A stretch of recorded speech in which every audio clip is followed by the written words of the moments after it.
What's up, guys? Matt here, coming at you with some more Ascent Fusion content. Just a few things I had been asked about. One thing in particular that has been completely left out, nobody's told you, was upgraded on the Redcat. Even Redcat themselves forgot to mention this. And we're going to talk about it. I'm out here in the beautiful Mother Nature. Got the stance out here, getting ready to run it. So full video coming on that, as well as a comparison between these two trucks. So let's jump into it. Now, one thing to check before you run this at all, and a lot of people will say you should go through the entire truck and check every nut and bolt and everything, Loctite it, but I'm the type, I take it out of the box and run it. I mean, it's kind of what I'm supposed to do. But pull this screw right here. It's in your CVD. It's a little 0.05 screw right there. Hopefully you can see that. Back that out, put some Loctite on it, run it back in, because that will fall out. You'll lose the grub screw, you'll lose the pin, your front end will be shot, and you'll have to order the rebuild kit, and you'll be down a couple of days. Ask me how I know. So one thing I'd been asked about was bump steer, if it had a lot of bump steer. So I just wanted to sit this truck down here and work the steering for you guys. I did go ahead and put it on my radio link because I really like this truck. But as you can see, that's pretty dang good for a chassis mounted servo. In my opinion, if you set your endpoints well, you don't get a ton of bump steer. You can see that. I mean, right there, we get a little bit, and that endpoint may be a little bit far on that side. You get a little more torque twist like with the chassis there when you're maxing out on your endpoint. But that's pretty dang good. I've seen a lot of trucks that just really rock every which way when you do that. So not bad, okay? Now, the next thing I had been asked was, could you servo on axle and 4-link this with a smaller motor like an Outrunner motor? And it's going to still be very tight, and it's really hard to actually show this. I think you could get away with it, but your link mount up here to here, it's going to be tight even with an Outrunner in here. I think it could be done, and maybe that's something I could play with. But it is going to be tighter with this motor mount. So like on my other Ascent, I was able to 4-link it with the Fusion in it. That's because this motor does sit a little higher. Worst case, all you'd have to do for this truck is to use the OG motor mount. It's going to raise your motor back up, but it will give you that room for the 4th link. Another question I've been asked is, what battery should I run? I've had several people say this is going to be their first 10 scale. What battery, they need it to the connector to match, all of that. So I wanted to just show a few batteries here that I use most of the time. This one is an example of what I wouldn't use just because of the size. And we will measure this right here real quick. This dude is right about 91 millimeters. It's just too long, honestly. So you want to stick to around the 68 millimeter mark at least. In my opinion, that sticking out right there in front of the slider is just not a good idea. Now, I'm sure you can make it work, whatever. They do include the bracket where you can mount the battery like back here, I believe, in the package.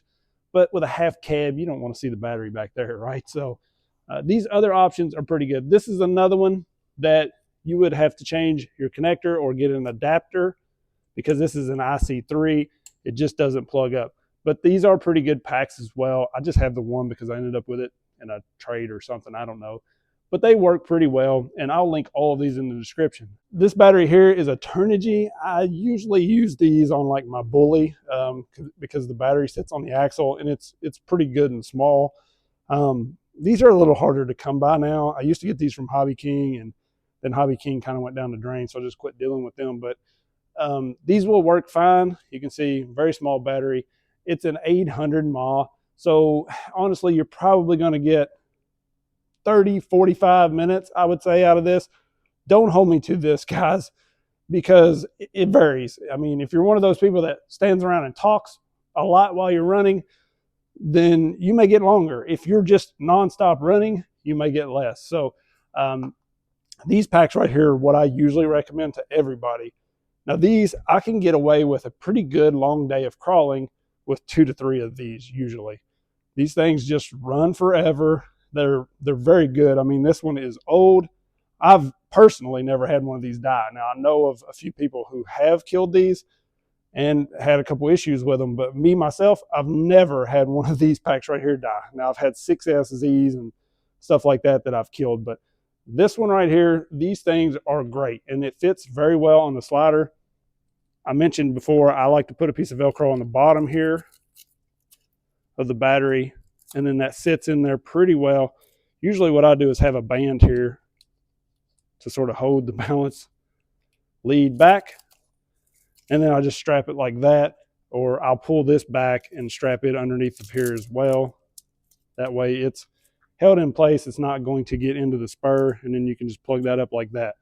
So that is really kind of pushing the max. That's dead even with the slider, works very well. And then this other pack is another Zeee, and these are very good. It's just an 850, so it's a smaller pack, but if I'm trying to get maximum performance, this is a nice lightweight small 3S. I have these in 4S as well, and they fit really nice too. So same thing, you can strap it up just like I did the other one, and it's covered by the slider. So these are all very good options in my opinion. I would put a good piece of Velcro here though as well, because when I ran just this on my original Ascent, the battery would sometimes just kind of slide out the front or the back, but less likely to slide out the back with this setup because you have this here, but it can still slide out the front very easily. So Velcro and a rubber band to hold your balance lead. Now this next bit of information that was sort of left out is very important, because it's really the main reason I went servo axle on my original Ascent. And that's because this piece right here had broke. So this is the mount, goes like this, right here at the chassis. You guys, if you have the OG Ascent, you know these are broke. I've seen 2 of them straight out of the box that were broke. And that was just an issue, a weak point for sure. A lot of people have gone aluminum or metal or whatever. But that has been beefed up now. And it's going to be kind of hard to show this. Let me try to get a little better light here. But hopefully you can tell the thickness on that thing. It is quite a bit thicker now. They have beefed that up. So I think we're going to see a lot less of those things breaking. And that's one of the main reasons I went servo on axle, is just because that broke. I prefer servo on axle anyways. So it was just a no-brainer for me. When that broke, I just did it. On mine, my original Ascent, this bracket here that holds your panhard bar at the axle, I actually stripped these screws out that go into the axle. The screw holes into the axle themselves sort of stripped out. So I was kind of either going to have to change axle housing or just do away with it. And so that's part of the reason I went servo on axle. But that is a huge update as well. That is definitely much thicker. So if I can get in here, it looks like this thing right here at the key point at the bend, it is about 11 millimeters probably now.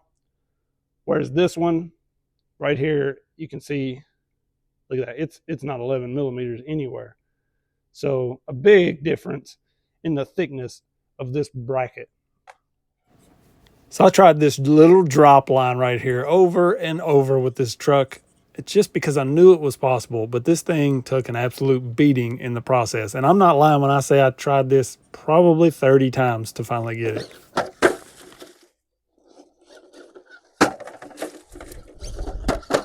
It's just not gonna get it with this driver. I need a driver mod. Hey.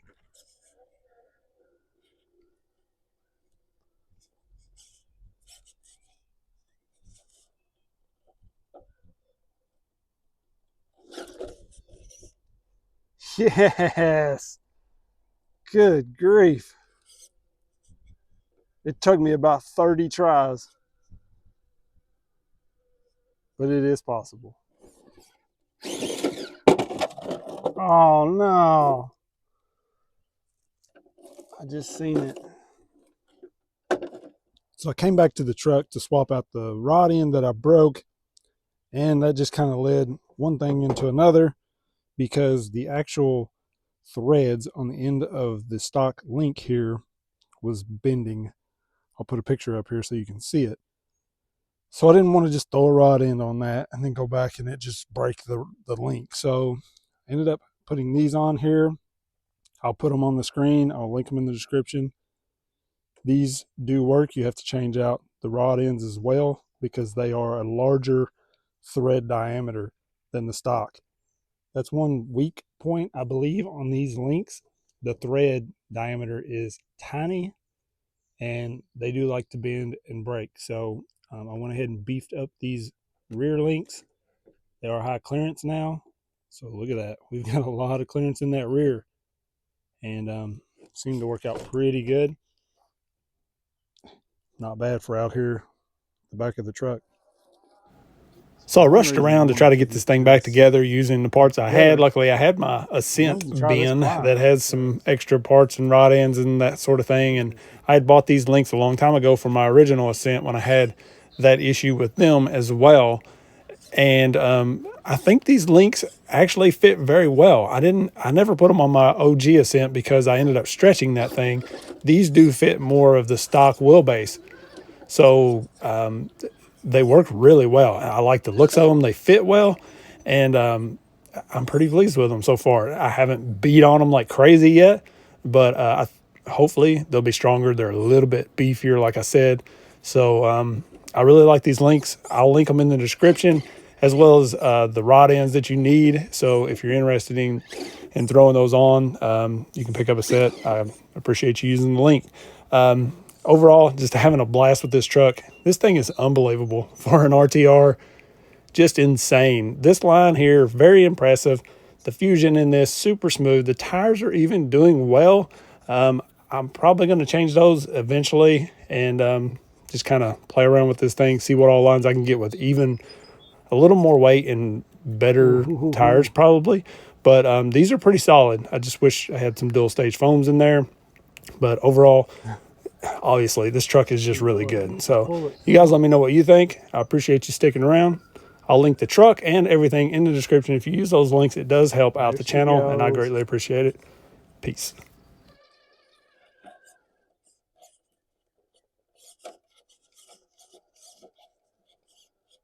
Yes.